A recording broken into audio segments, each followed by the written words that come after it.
All of his co-workers were gone. What could it mean? Stanley decided to go to the meeting room. Perhaps he had simply missed a memo.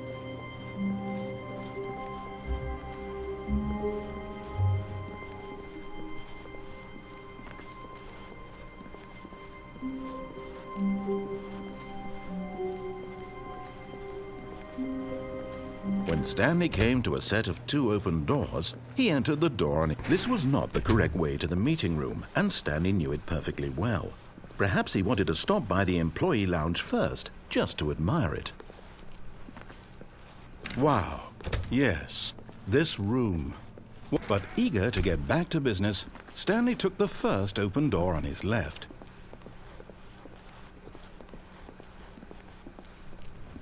Stanley was so bad at following directions, it's incredible he wasn't fired years ago. Look, Stanley, I think perhaps we've gotten off on the wrong foot here. I'm not your enemy, really, I'm not. I realize that investing your trust in someone else can be difficult, but the fact is that the story has been about nothing but you all this time. There's someone you've been neglecting, Stanley. Someone you've forgotten about. Please, stop trying to make every decision by yourself. Now, I'm not asking for me, I'm asking for her. This is it, Stanley.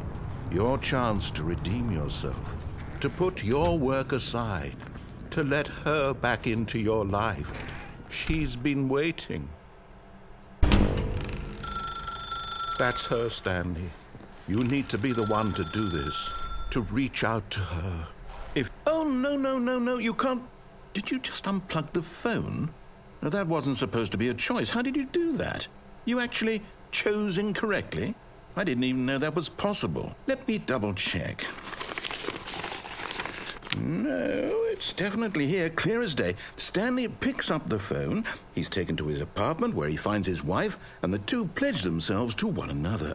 Music comes in, fade to white, roll credits. Not picking up the phone is actually somehow an incorrect course of action. How is that even possible? None of these decisions were supposed to mean anything. I don't understand. On earth are you making meaningful choices? What did you... Wait a second. Did I just see... No, that's not possible. I can't believe it. How had I not noticed it sooner? You're not Stanley. You're a real person. I can't believe I was so mistaken. This is why you've been able to make correct and incorrect choices. And to think I've been letting you run around in this game for so long. If you'd made any more wrong choices, you might have negated it entirely. It's as though you completely ignored even the most basic safety protocol for real-world decision-making. Or did you not grasp the severity of the situation? Well, I won't have that kind of risk on my watch. I'm going to stop the game for a moment so we can educate you properly on safe decision-making in the real world. Please observe this helpful instructional video. Choice. It's the best part of being a real person. But if used incorrectly, can also be the most dangerous. For example, in this scenario, a hypothetical real person named Stephen has a choice. He could spend years helping improve the quality of life for citizens of impoverished third world nations. Or he could systematically set fire to every orphan living in a 30-kilometer radius of his house. Which choice would you make? Remember that unlike here, the real world makes sense, and at no time should you make a choice that does not conform to rational logic.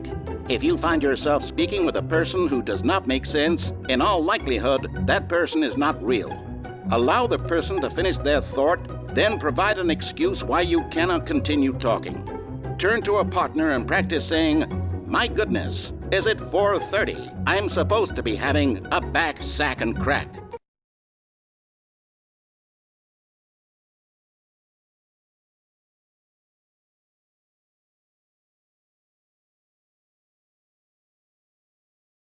Excellent. Making choices on a regular basis is the best part to a healthy decision-making process. Most medical professionals recommend making at least 8 choices per day. Do you make more than 8? Less? And finally, if you begin to wonder if your choices are actually meaningful and whether you'll ever make a significant contribution to the world, just remember that in the vast infiniteness of space, your thoughts and problems are materially insignificant, and the feeling should subside. At this time, your instructor will guide you in an exercise to test and reinforce the material covered in this video. Welcome back. You may have noticed that this room has begun to deteriorate as a result of narrative contradiction. But not to worry. Now that you're properly informed on good decision-making, we're going to revisit a choice you made just a few minutes ago and see what the correct thing to do would have been. This way, please.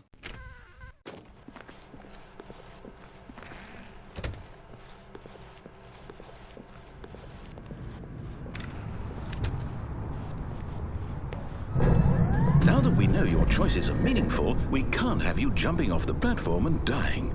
Imagine the main character dying senselessly halfway through the story. That story would make no sense at all. We just need to get you home as soon as possible before the narrative contradiction gets any worse. Unfortunately, it seems this place is not well equipped to deal with reality.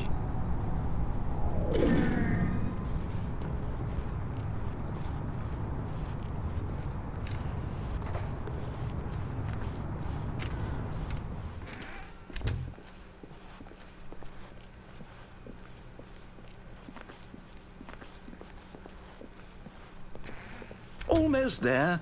You'll take the door on the left, back to the correct ending, the story will have resolution once again, and you'll be home free in the real world. Now remember, all you need to do is behave exactly as Stanley would. That means choosing responsibly and always putting the story first. I'm quite sure you'll be up to the task. Just follow my lead and you'll be fine. All right.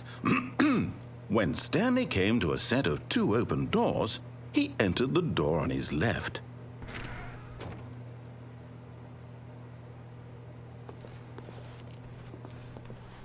No! Why did you do that? Quickly, hurry back in the other direction. Perhaps we're not too late.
Oh, it's ruined. I can't believe, after everything we talked about, that my story, you've destroyed my work. Why? For what? What did you get out of that? What did you think was so special about seeing the game undone, left here like so much garbage? It's worthless now. And what am I supposed to do? Even if there were a way to continue, would it be worth it? To know that my story is now incorrect? How can I go back to that? I can't erase that knowledge. I'll have to live with it forever, reliving its impossibility forever. I couldn't live that way. Is it better to shut the game down entirely? To willingly destroy all of my work? I don't know. What's the answer? What do I do? What do I do? What do I... No, I have to. I have to shut the game down. I have to. I have to.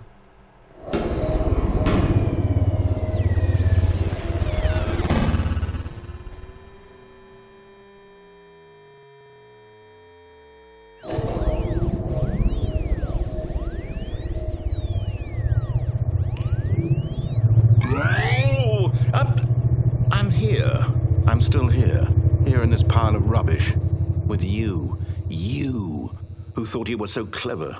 Now look where we are. My entire game is destroyed. It was the only thing in the world that was mine, and you've run it into the ground.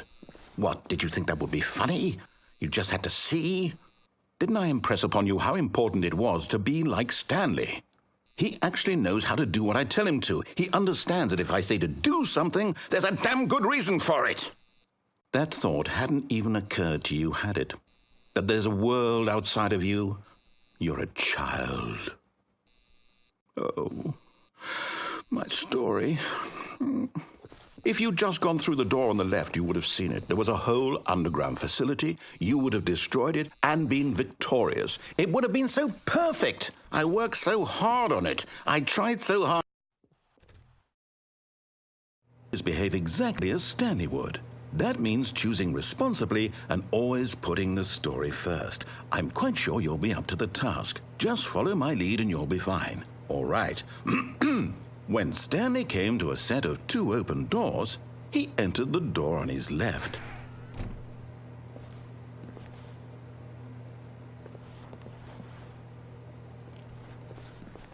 No! Why did you do that? Quickly, hurry.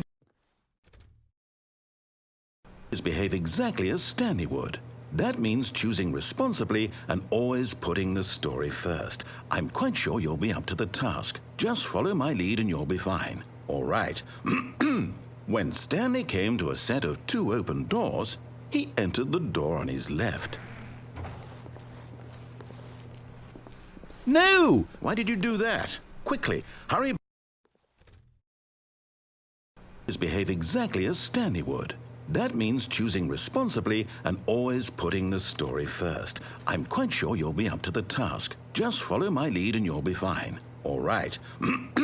When Stanley came to a set of 2 open doors, he entered the door on his left. No! Why did you do that? Quickly, hurry. Behave exactly as Stanley would. That means choosing responsibly and always putting the story first. I'm quite sure you'll be up to the task. Just follow my lead and you'll be fine. All right. When Stanley came to a set of 2 open doors, he entered the door on his left.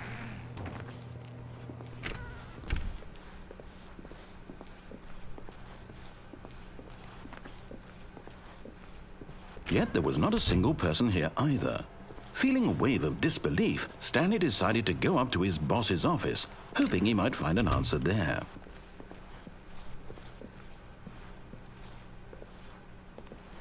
Coming to a staircase, Stanley walked upstairs to his boss's office.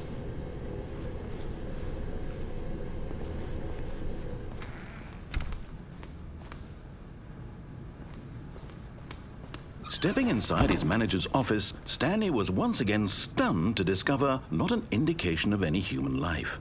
Shocked, unraveled, Stanley wondered in disbelief who orchestrated this, until he saw the door with a voice receiver next to it. Surely behind this door lay all the answers to his questions. And beyond all probability, he knew the passcode. He had seen it on his boss's computer just last week. Night Shark 115. Was this the code to open the door? Would it still work? There was only one way to find out. Stanley had been trained never to speak up, but now he would draw from within himself the courage to face the unknown. He drew a sharp breath and then spoke the code.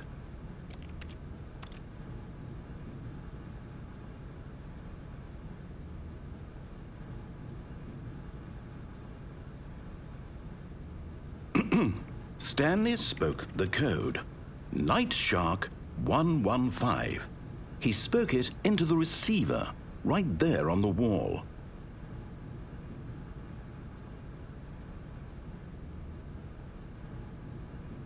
I'm sorry, is there a problem?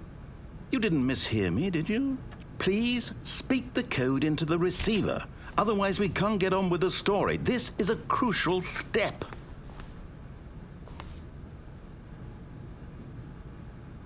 Okay, fine, you're not going to do it, but you know what? It's pretty humiliating to bring you this far, only for you to suddenly decide you have better things to do. I asked you for this one single thing, for your respect. The kind of respect Stanley shows for his choices. He knows what it means to take a story seriously. If you didn't want to see what I had to show you, then why did you come here? You had a choice, you know. You could have gone through the door on the right. You could have done whatever the hell you wanted over there. Why did you come this way? Speak. Say something to me. Explain yourself, you coward. When Stanley came to a set of 2 open doors, he entered the door on his left. Stanley? Hello? Are you... Is everything okay? Stanley, please. I need you to make a choice. I need you to walk through the door. Are you listening to me? Can you hear me? Is everything all right? Stanley, this is important. The story needs you. It needs you to make a decision. It cannot exist without you. Do you understand me? Whatever choice you make is just fine. They're both correct. You cannot be wrong here. We can work together. I'll accept whatever you do. I simply need you to take that step forward, please. Choose. Do something. Anything. This is more important than you can ever know. I need this. The story needs it. So, you hear me? Are you there? Are you listening to this? Stanley, are you there? Okay. It's okay, I can wait. You need time to decide. Time to make sure your choice is correct. That is the best choice. That's all right.